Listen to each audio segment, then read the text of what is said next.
How much of a problem is it for firms to keep track of multiple clearing requirements? Well, it really depends what all products and jurisdictions that they're trading. I mean, if you're trading simple exchange traded futures and options on futures, derivatives like that, pretty easy. I mean, basic tech infrastructure, it's been around for a while, nothing too revolutionary. Now, cleared swaps is another story. I mean, those didn't even really exist until about 4 years ago.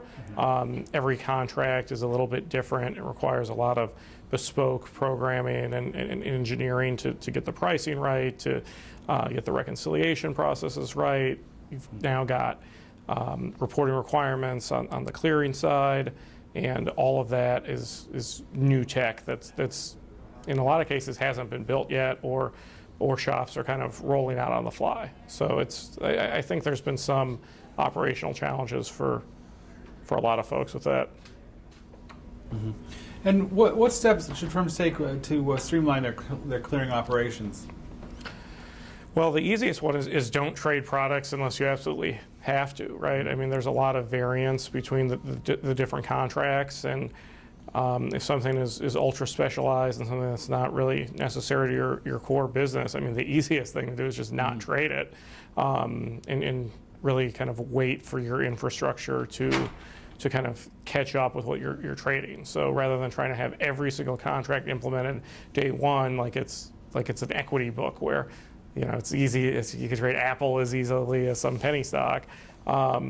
It's different in swaps, right? So it's I think the ops folks have had to focus on what are we going to do the most of, what's really the core need of our business, and we'll start trading those products, and the rest, let's wait until we've got the infrastructure to support it.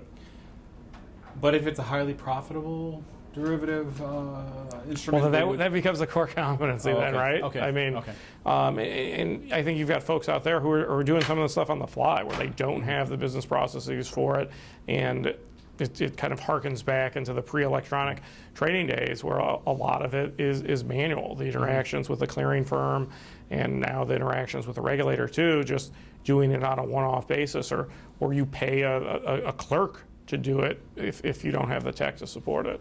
Mm-hmm. And what are the clearing challenges when firms move into emerging markets?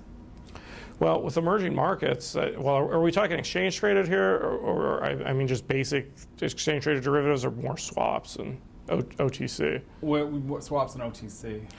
Well, I mean, a lot of those don't have rules yet. I mean, it's these jurisdictions, I think, have taken a wait and see approach, have let the U.S. and Europe lead, and there's talks of cross-border deals, and you see more and more jurisdictions signing on board. I think there's 6 now that are on board with cross-border clearing, and you know, I think it's tough. Like if you're on the buy side, you've got to make sure that even if you're trading in emerging markets, you're fulfilling your regulatory requirements, and I think a lot of that is being done manually still. Mm.